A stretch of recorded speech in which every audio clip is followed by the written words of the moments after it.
وأشهد أن محمدا عبده ورسوله صلى الله عليه وسلم قال الله تعالى في القرآن الكريم أعوذ بالله من الشيطان الرجيم بسم الله الرحمن الرحيم ولا تكونوا كالذين قضت غزلها من بعد قوة أنكاثا نتخذون أيمانكم دخلا بينكم أن تكونوا أنه هي أربى من أمة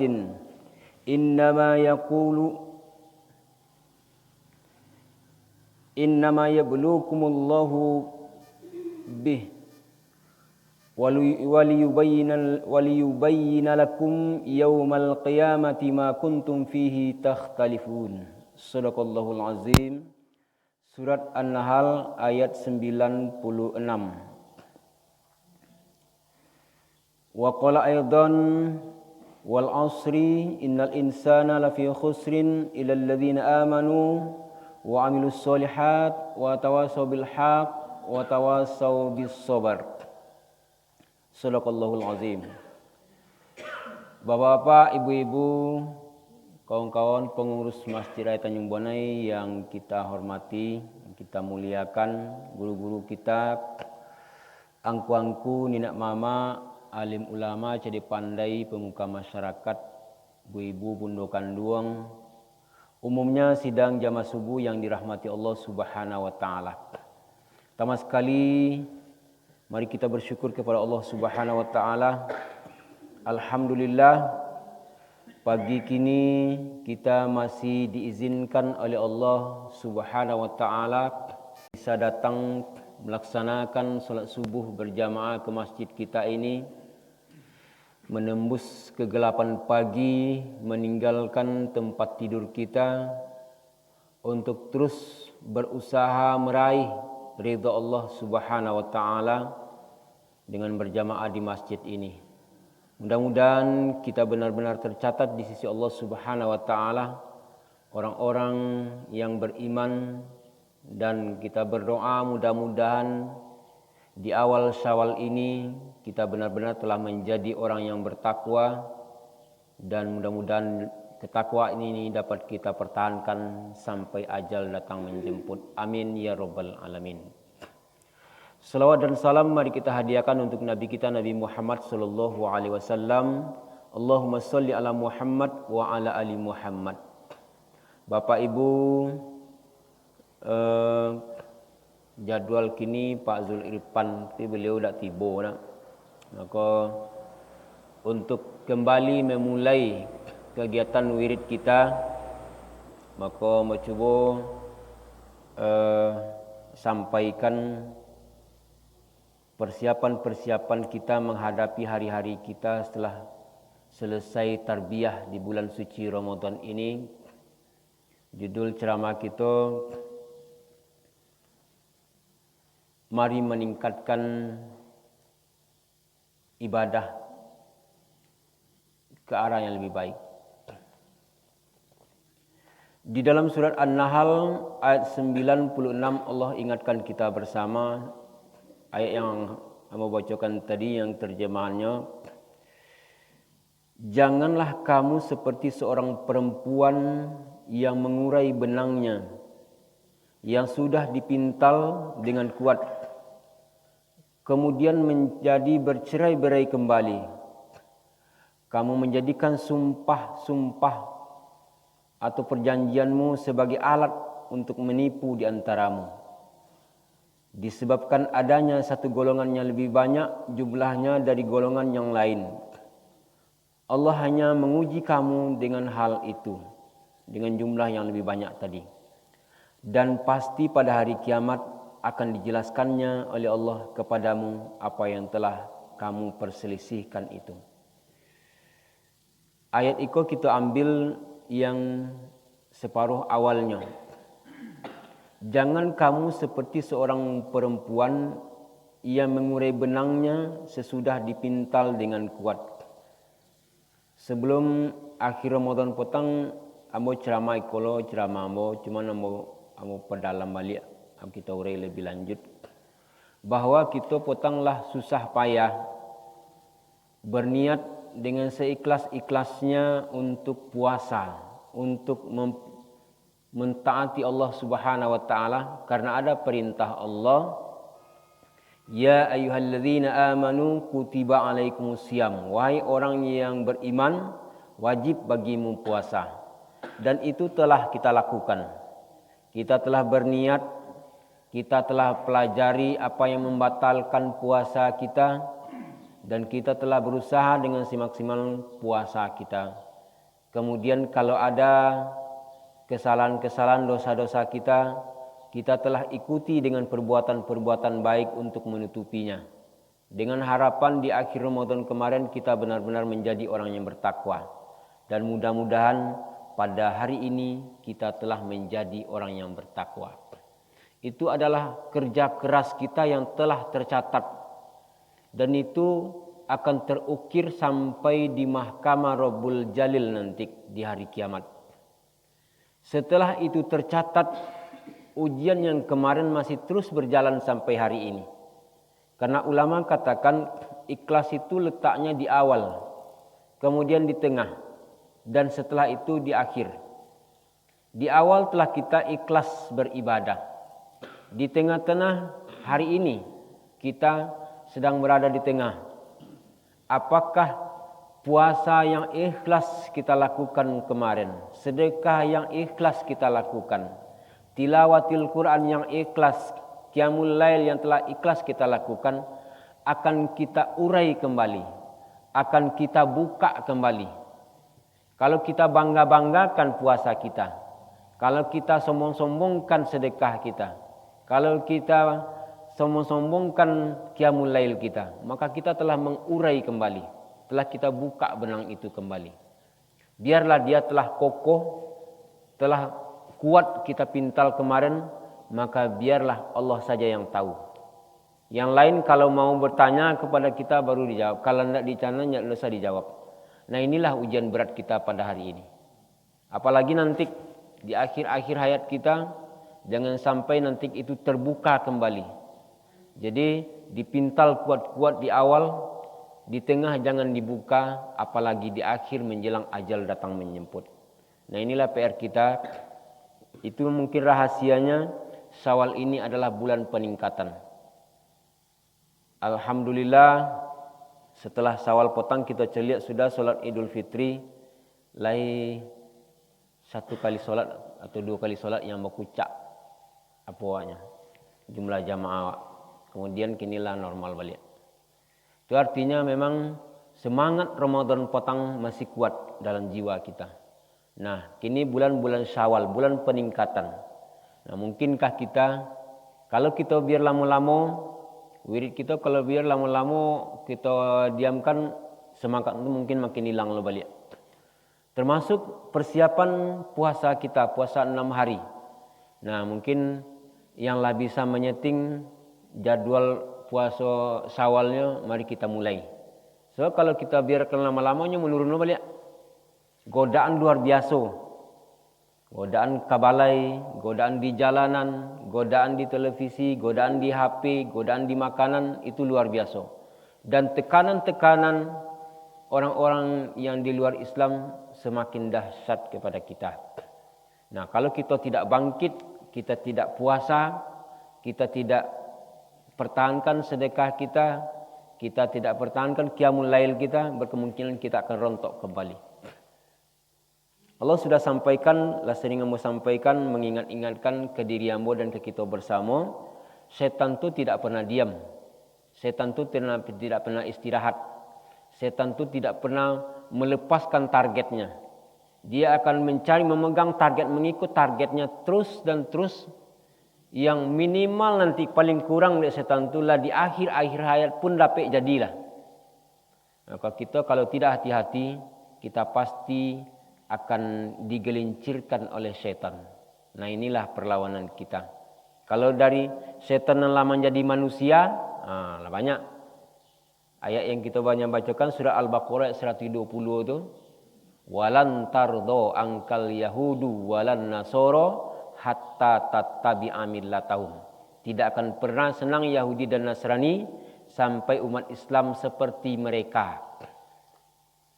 Dibuat makanan kini kan makanan semua banyak kini kan. Kalau kita ada hati-hati kita akan terjebak di situ. Makanan berlabel halal tapi isinya makanan haram di dalam. Bahkanlah dipromosikan terang-terang oleh pemuka Bipang, babi panggang. Itulah dipromosikan, itu luar biasa tuh.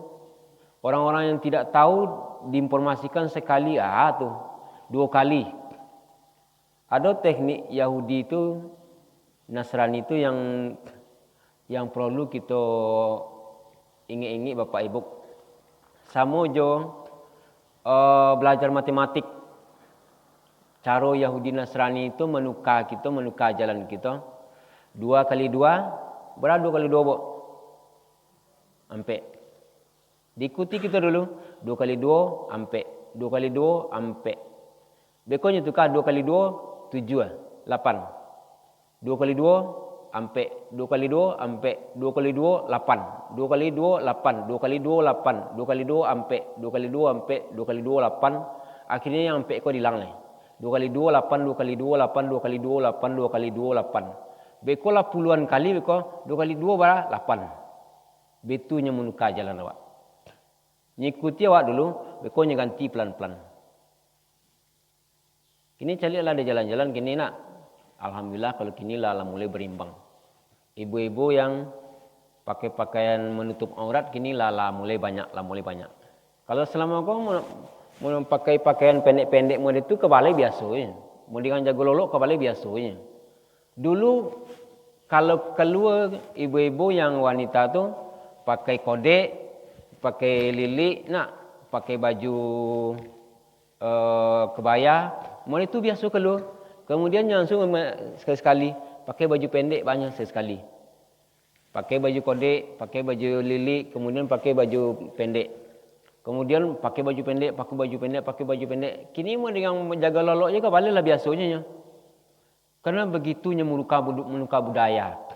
Jadi waktu itu kamu sampaikan perang ekonomi itu riba. Itulah merajalela kini. Mudah-mudahan tanggal 7 boleh kita besok Isnin soalnya kita rapik koperasi. Itu target awal koperasi kita membasmi atau bersaing dengan rentenir. Itu dulu yang akan target kita. Menyaingi rentenir supaya terus ditekan. Mudah-mudahan rentenir itu hilang. Bagi Bapak Ibu nanti yang ikut koperasi, target koperasi kita adalah melawan rentenir. Utang kalau namanya utang 1.000 bayu 1.000. Kalau jual beli diboleh 1.000, boleh jual 2.000. Boleh jual 1.000 matui. Dalam Islam nanti dalam koperasi itu mungkin transaksinya agak ribet, agak banyak transaksinya. Banyak penjelasan koperasi itu. Sebab ternyata harus dijelaskan. Nah itu nanti target dengan koperasi kita insyaAllah tanggal 7 boleh besok. Mudah-mudahan dapat kita tetapkan anggaran dasarnya. Kemudian pengurus, petugas kita lado duo, Ari dan Tita di Cibadak Ronda. Itu mudah-mudahan dapat berjalan kita sansu. Perantau Lamang Ecen, kamu ada yang beberapa orang pengantau. Kami siap kalau memang kekurangan dana, kami siap mencarikan dana. Tapi dengan catatan jujur, adil, terbuka, laporan terbuka. Maka insya Allah kita sansu belajar bagaimana kalau Islam itu ditegakkan. Kita lihat kami cerita Jepayan Malam Bayan. Cina tu kalau di negara Cina tu konon kabarnya kalau merampok, kalau korupsi tembak mati. Kalau di Indonesia model tu. Tanggal 17 Agustus dikurangi hukumnya. Idul Fitri dikurangi hukumannya. Idul Adha dikurangi hukumannya. Itu gunanya untuk mengurangi, memindahkan jalan kita. Kalau merampok tembak mati. Kalau narkoba bius mati. Jadi dalam Islam itu kalau memang boleh membunuh. Kalau membunuh ya utang nyawa bayar nyawa. Mereka yang melakukan hukum Islam tuh. Mereka yang kuat, mereka yang jujur. Di negaranya tidak ada orang mengicu-ngicu itu sangat sedikit. So kalau mengicu hukumannya berat. Kalau korupsi hukumannya berat. Nah, Jawa tidak. Lah masuk kena stumbin kena mandi koe lah. Dada. Memang mereka menukar hukum kita. Nah bagi kita inilah masjid kita. Kita belajar Islam kembali. Kita coba amalkan Islam pelan-pelan. Kalau Islam kok dia amalkan lah terbukti. Itu Rasul mengamalkan Islam. Para sahabat mengamalkan Islam. Kemudian tabi'in mengamalkan Islam. Ternyata memang kuat kalau Islam kok diamalkan. Ini yang dicemaskan orang. Kalau Islam ini diamalkan, ini yang paling dicemaskan. Dan yang paling mencemaskan itu adalah orang Yahudi. Itu yang paling mencemaskan. Ini kan sedang jadi di Palestina tuh. Karena keyakinan mereka Masjidil Aqsa itu adalah itu tempat sinagog mereka, tempat ibadah mereka. Dan waktu turun Mesia mereka itu sudah semakin dekat. Maka target mereka bahas supaya Masjidil Aqsa capek direbut. Sementara bagi kita umat Islam, Masjidil Aqsa itu adalah masjid ketiga yang termulia di muka bumi ini. Maka umat Islam tidak akan mau pernah menyerahkan itu. Dan efeknya ke tempat lain, bagaimana umat Islam itu jangan bisa bergerak macam-macam lah. Kau mungkin mohon maaf sekali lagi, mungkin gitulah mungkin lala sadar gitu bahwa salah satu alat mereka wabah itu mereka buat dan itu diizinkan oleh Allah karena kita tidak bergerak. Allah akan melihat, Allah katakan dalam hadis qudsi, ana zonni abdi bi. Aku hanya terserah kepada sangkaan hambaku. Kalau hambaku menganggap aku ini maha kuat, aku memang maha kuat. Kalau Allah hambaku menganggap aku ini adalah lemah, tidak begitu perhatian, ya aku tidak akan perhatian kepada mereka. Tapi kalau mereka sadar bahwa aku memperhatikan mereka, semua gerak-gerik mereka aku catat, aku pasti perlihatkan kepada mereka. Jadi tergantung kepada kita. Maka keyakinan kepada Allah ini perlu kita pupuk sedemikian rupa sehingga tidak ada lagi yang bisa mengatasi. Kalau Allahu Akbar itu tidak boleh deh. Allah Maha Besar, tidak ada yang kuat pada tu deh. Apapun senjatanya di bawah tu. Allah Maha Kaya, tidak ada yang kaya pada tu deh. Maka kita jadi alhamdulillah kau membangun masjid kau tu jor-joran. Tu Allah ghaniyun, agniya, Allah Maha Kaya. Anakku piti 1 juta kan, piti 2 juta kau sebontonya. Omi sedang di tangan, sedang di sini kau apa? Itu kalau dalam jiwanya tu Allah Maha Kaya. Di Abu Bakar yang tinggal dengan kalau Abu Bakar Allah dan Rasul. Kalau lah ada Allah dia mau, lah ada Rasul dia mau, maka barang apapun di muka kamu itu kecil. Kamu kalau mau minta langsung kepada Allah. Ya aku nak makan hari ini ya Allah, tolong beri makan. Pasti diberi oleh Allah. Aku butuh sekolah anak hari ini ya Allah, pasti diberi oleh Allah. Tapi memang minta berusaha. Allah akan berikan pada waktunya. Bapak Ibu sidang jamaah subuh yang berbahagia. Jadi kembali kita kepada ayat tadi. Kita telah pintal benang kita kuat-kuat. Kita telah patuhi Allah dengan segala daya upaya ilmu yang kita punya. Maka mari kita pertahankan puasa. Yang pertama tentu puasa Senin Kamis. Puasa Syawal, 6 hari bulan Syawal. Mari kita berniat untuk melaksanakan puasa 6 hari di bulan Syawal. Bagi yang sudah biasa itu alhamdulillah. Jangan sampai lengah. Mudah-mudahan di bulan Syawal ini akhirnya kita bisa menyelesaikan puasa Syawal kita. Bagi yang belum biasa puasa Syawal, nah ini saatnya memulai. Kita mulai puasa Syawal. Karena ajal kita tidak pernah tahu entah kapan datangnya, maka mari kita berniat berusaha untuk puasa 6 hari di bulan Syawal demi mempertahankan Ramadan yang kemarin dan melengkapi seperti hadis Rasul, siapa yang puasa 30 hari atau sebulan penuh di bulan suci Ramadan, kemudian menambah 6 hari di bulan Syawal, ka'annahu saumun fid dahri, seakan-akan dia telah puasa setahun penuh. Karena dalam surat Al-A'raf 160 itu Allah katakan, man ja'a bil hasanati falahu asyru amsalihah.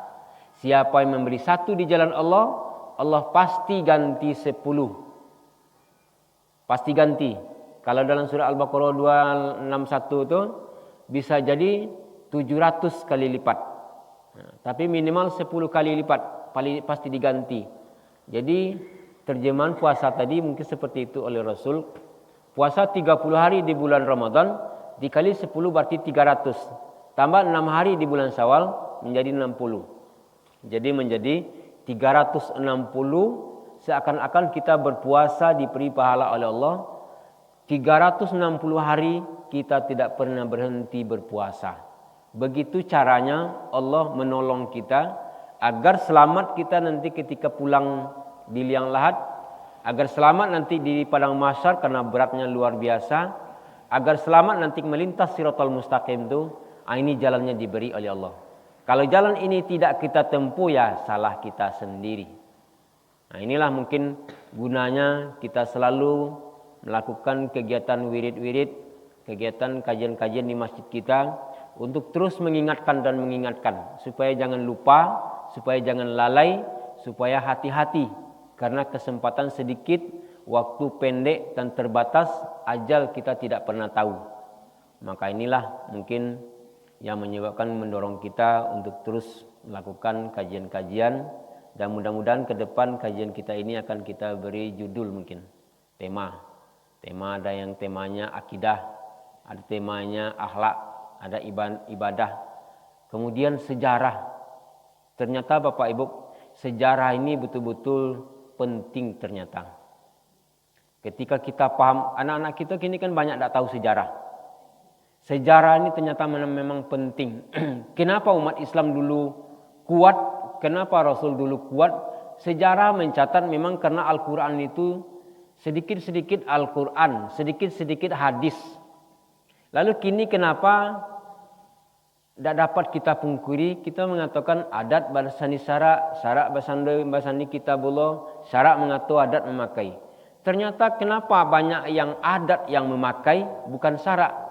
Bukan adat yang mengatur, bukan syarak yang mengatur. Karena ternyata ketika itu nenek mama yang dibahas adat. Etong-etong nenek mama, etong kan menikah, itu yang etong adat dong. Seharusnya masuk syarak di situ. Nah, bisa akan kita kok pas bolehnya jangan lupa waktu zuhur tu buka suntiang. Jangan lupa. Ambo menantu ambo besok kalau dah buka suntiang ambo buka soal kan kalau kau sampai model tu dalam etong nenek mama berjalan syarak, silakanlah. Kau tu asar nanti kau tu beroleh kau undangan senang banyak, kemana-mana ambo yo ndak ambo pedian dak solat asar doang. Ale kan mbak po di situ di datuk sebelah tu. Kau sampai model tu etongnya berjalan syarak tu. Tapi syarak kurang dibaca. Gara-gara syarak yang tadi itu 2 kali 2 4, 2 kali 2 4, 2 kali 2 8, 2 kali 2 8, 2 kali 2 8, 2 kali 2 8. Akhirnya 2 kali 2 no, berapa 2 kali 2 kenakan 8. Gua kena 2 kali 2 petek 8. Gara-gara lah ditukar. Jalan dialir orang lalu, tapian dialir orang mandi. Jadi itu perlu kita, ternyata sejarah itu perlu dicatat. Kamu masih Bapak Ibu masih mengikuti Masjid Jogokarian. Cerita terbaru yang mendapat itu, kini kan pengurus Masjid Jogokarian beserta anak-anak remajanya itu sedang giat-giatnya, bahkan Ustadz Adi Abdul Somad Laikut kini itu sedang berniat membeli kapal selam yang harganya 1,7 triliun. Itu targetnya. Ditanya dia petang Nino Warisman komen apanya, mintanya dialog. Apa mungkin itu Ustaz? Ya sangat mungkin lah. Kenapa sangat mungkin Ustaz? Penduduk Indonesia tuh yang coba tengok, yang koruptor saja 7, triliun bisa tuh hanya 10 atau berapa orang tuh yang korupsi itu. 7, triliun korupsi itu bisa hanya berapa orang tuh. Iko kita jamaah ada sagak mungkin ribuan jamaah, masa 1,7 triliun besar. Jadi pola pikir sejarah itu memang luar biasa. Sudirman itu jadi jenderal itu kan berumur 24 tahun. Anak muda lah jadi jenderal bintang 4. Itu karena ini betul-betul Allahu Akbarnya. Bapa Allahu Akbarnya setiap waktu itu wudhunya tidak lepas. Jadi dia terus semua kegiatannya bisa bernilai ibadah. Ketika Allah itu dibesarkan, ya memang besar dia walaupun jantung sebelah tapi semangat juangnya itu takutnya kepada manusia itu jauh di bawah ketakutan kepada Allah Subhanahu wa taala. Jadi membesarkan Allah inilah yang membuat memang kita kokoh, memang membuat kita kuat, membuat kita tidak gentar, membuat kita terus bersemangat, membuat kita yakin, bersedekah, berinfak. Itulah ternyata memang ketika keyakinan kepada Allah betul diangkat setinggi-tingginya, maka harta, jabatan, kawan-kawan itu tidak sebesar Allah Subhanahu wa taala. Bapak Ibu sidang jamaah subuh yang berbahagia, jadi kita berharap mudah-mudahan di bulan Syawal ini semua kita yang hadir pada pagi hari ini mudah-mudahan benar-benar bisa melaksanakan puasa Syawal, dan yang jangan lupa kalau mau berpahala itu jangan lupa di liang lahan nanti kita transaksi kita tidak transaksi uang, tidak transaksi harta. Transaksi kita di liang lahat pahala. Di padang mahsyar transaksi kita pahala. Di Siratul Mustaqim nanti transaksi kita dengan Allah pahala. Yang akan mendatangkan rahmat Allah itu adalah pahala kita. Maka kalau mau dapat pahala harus berniat dengan ikhlas. Kalau tidak berniat, puasa kita tidak berniat, puasa sehat. Siapa yang puasa sehat, dia tidak berpahala tapi sehat. Nah, tapi kalau mau ada untung nanti di akhirat, maka jangan lupa ikhlas, hanya mencari ridho Allah saja. Oh dipuji dengan ya biasa-biasa aja. Oh dicemooh dengan ya sama aja. Jadi dipuji dan dicemooh itu sama saja. Yang kita cari adalah ridho Allah Subhanahu wa taala. Nah, kalau kita mencari ridho Allah Subhanahu wa taala, maka insya Allah nanti kita akan menuai panen nanti di alam kubur, panen di padang mahsyar, panen di Siratul Mustaqim. Mudah-mudahan dengan modal itu kita benar-benar sampai di rumah kita kembali di dalam surga. Dan mudah-mudahan surganya seperti yang saya sampaikan itu target itu biarlah tinggi. Nabi mengajarkan seperti itu. Berdoalah, mintalah kepada Allah surga paling tinggi, surga Jannatul Naim, surga Firdaus. Surga minta kepada Allah, ya Allah, berilah aku surga Firdaus ya Allah. Minta surga Firdaus. Beko dapat surga di bawah tu jadilah. Kalau nak tahu aja target pasti di bawah tu. Tidak akan jauh-jauh di bawah tu dah. Tapi kalau target tidak ada, dapat yang paling bawah benar beko. Kira target yang di bawah benar, kira nak tahu aja ya di neraka lah, di dalam api lah. Jadi Bapak Ibu, mari kita berusaha. Kalau bulan Syawal yang pertama tentu puasa Syawal. Mudah-mudahan benar-benar bisa kita lakukan. Dan bagi ambo puasa Senin Kamis masih gak jarang-jarang. Mudah-mudahan di besok puasa Syawal Senin Kamis bisa lo nanti. Di ibu-ibu apa-apa yang belum biasa puasa Senin Kamis, mudah-mudahan kita bisa belum melakukan puasa Senin Kamis. Kemudian kami imbau kepada ibu-ibu apa-apa yang punya anak-anak remaja kita, terutama yang di sekitar Limo Jorongko, kita mudah-mudahan ke depan kita bansansu. Yang pertama kami akan mengadukan rencana, mudah-mudahan terlaksana. Doa ada ibu-ibu apa-apa deh. Pertama latihan protokol, yang kedua latihan pidato singkat. Itu kita minta anak-anak remaja kita, tolong suruh di rumah ibu jawab bapak.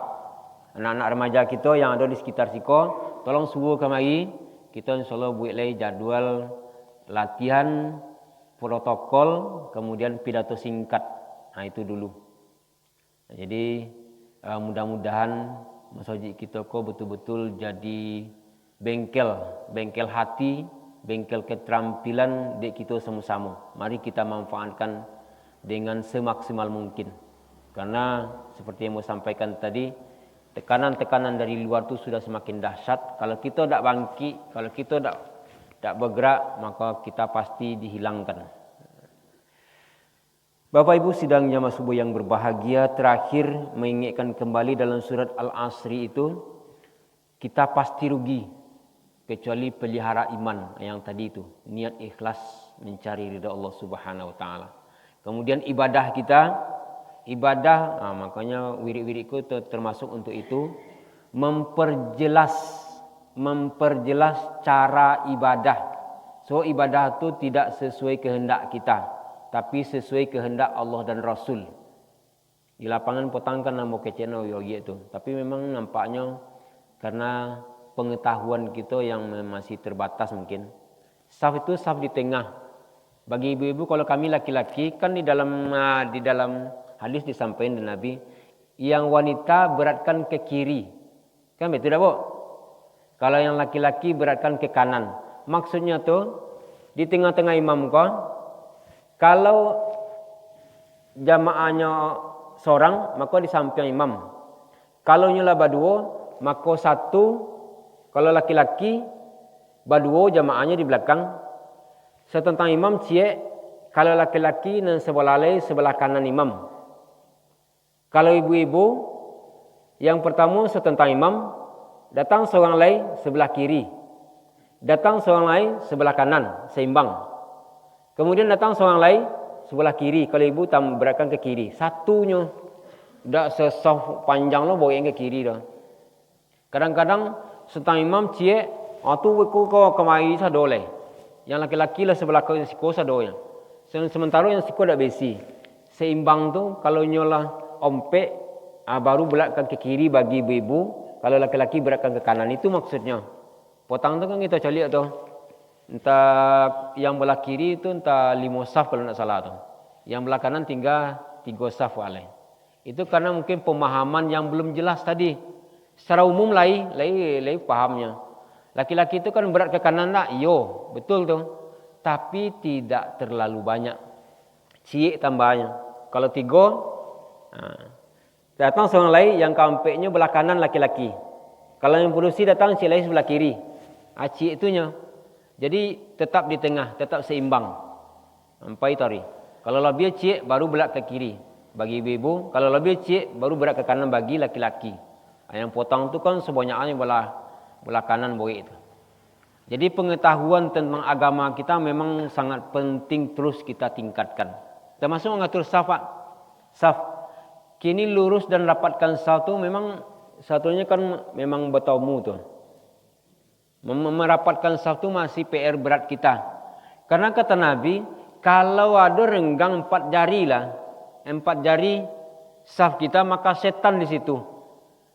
Maka sulit kita khusyuk dalam solat. Semakin rapat saf kita, semakin mudah kita khusyuk dalam solat. Itu menolong kita. Jangan diagia peluang untuk setan. Sedang tidak diagia peluang untuk setan, lai bau sau je nya, lai dapik je dia nyapu. Lai kalau dia persilahkan setan berdirilah di baik-baik di sini, setan ganggulah kami. Boleh model tu dak. Godalah kami. Boleh dikacau lah kita lah. Jadi Bapak Ibu, pengetahuan tentang solat kita itu perlu terus kita tingkatkan. Karena inilah modal kita nanti menghadap Allah Subhanahu wa taala. Dan dengan ini pula kita diselamatkan oleh Allah di atas dunia ini sampai ke akhirat nanti. Kemudian yang kedua, beramal soleh. Yang tadi beramal soleh itu ikhlas sesuai panduan. Kemudian yang ketiga, jangan lupa berdakwah. Watawasau bil haq, watawasau bis sabri. Ajak mengajak. Jadi itu modal tambahan kita ibu. Mau tak kamu saji nak, mau tak kamu saji kak ni dia dah. Itu modal tambahan kita menghadap Allah. Kita ajak orang datang atau tidak itu bukan urusan kita. Yang penting kita ajak. kita ajak kepada kebaikan, dakwah. Kemudian sering sampaikan masjid ko dak kena tambah kami dah kalau kita dak umum ajak. Kalau kan diarok masih ngenek berapa orang pengurus nali aktif. Itu yang kan majak ni. Tapi kalau sebanyak iko kita majak, kamu yakin dak lama. Dak berapa tahun kamu koko masjid makin lama makin sempit le kau. Kalau le sama-sama majak kita, malah tak masjid nak. Ambo dak tolak ke masjid dah, ambo disuruh je silakan. Nak ada. Mari yang bagi yang bisa ke masjid, yuk kita ajak. Akhirnya mungkin yang 62 kakak tu dak kamu orang nanti yang tinggal. Kalau kita semua sama masjid kau majak. Jadi dakwah. Yang ketiga sabar. Terakhir itu sabar. Orang yang datang, kalau orang datang alhamdulillah, kalau alam ya diajak tari. Ajak tari. Sabar. Sabar mengajak, sabar yang diajak. Kalau awak diajaknya, ambo yang berceramah kini kau, Ustaz jangan berceramah aja Ustaz, kojon lagi Ustaz. Tu kan harus sabar lah murid. Jadi sabar mengajak, sabar diajak.